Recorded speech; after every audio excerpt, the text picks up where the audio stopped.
Now it's time for the final PFT Power Rankings for the 2025 regular season, presented by our friends at Toyota. Not much change at the top. Really, I didn't want to change much in the final week because most of the games didn't mean anything. Everybody was kind of locked in. The Steelers get a bump by virtue of their victory. The Packers fall a little bit just because, hey, and I'm sorry, I know Packers made the playoffs and the Vikings didn't, but the Vikings outclassed the Packers, and I know it was mostly the B team, but still, I got to give the Vikings something for finishing the season with 5 straight wins. Not enough to make it to the playoffs, but I'd rather finish the season with 5 straight wins and not make the playoffs. No, I can't say that. I almost said I'd rather finish the season with 5 straight wins and not make the playoffs than 4 straight losses and make the playoffs. I'd still rather make the playoffs. Yes, I would hope so.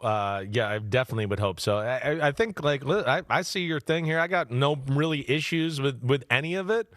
That was definitely jumped out to me. I went, wait, you're going to take the Vikings over the Packers? So that is definitely questionable to me, right? I think the other one I just look at is the Rams, right? The Rams is one where, yeah, maybe they haven't played their best football as of late. They're number 10.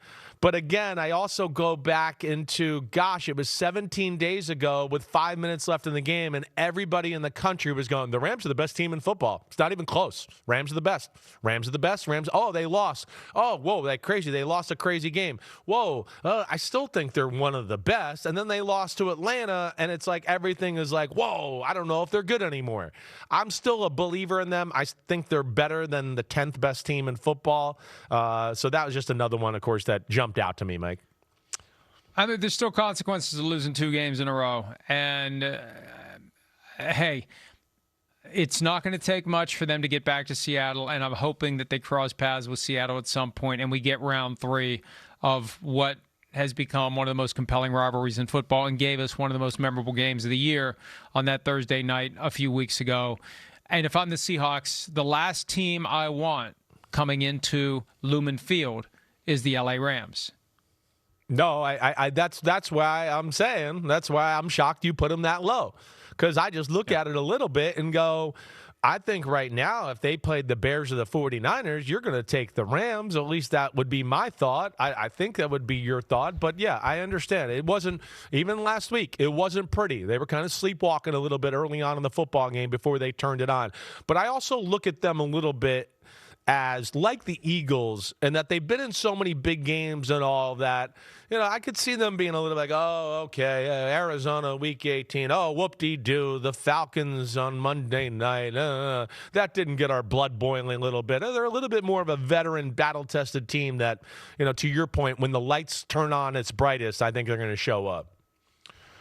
Well, and look, they need to be careful not to peek past the Panthers. The fact that they went there and lost in the regular season should keep them from doing it, but they need to be very careful. You can't be thinking, hey, we want to get to – and it's good that they're the first game on Saturday because, if you're playing the Panthers at a time when you know that if you win, you go to Seattle, greater risk of looking past the Panthers and thinking about the Seahawks.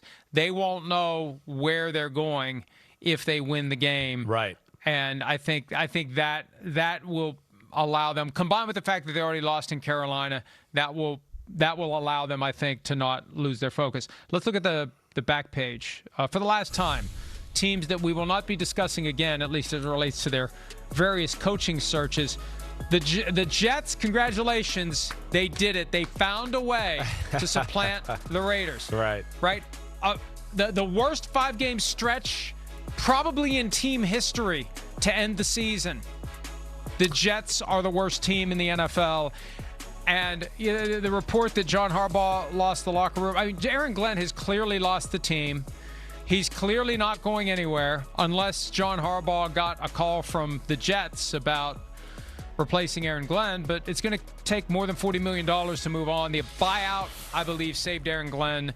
They are the worst team in the NFL, followed closely by the Raiders. Yeah, it was crazy there on that, that page itself. I think the cool thing is it's not crazy to look at it and go, man, there's teams here with potential that can be in the top 10 or 12 next year. Like, the pieces are there. I mean, we've seen the Falcons, the Colts, right? I mean, the Bucks got some stuff there. We know the Cowboys, watch out. They get a Brian Flores as a D coordinator or somebody else. What happens there? I don't think the Chiefs are going to be 25 next year. So, that's where the NFL is awesome here is you look at some teams that are down the list as we sit here in early January to go, few players here, few players there. Like, oh, gosh, this could be one of the better teams in the league once again, and that's why the NFL is mastering the sports market in America right now. Hi, it's Mike Florio. Thanks for watching PFT on YouTube. Hit subscribe for the latest news and analysis from Pro Football Talk.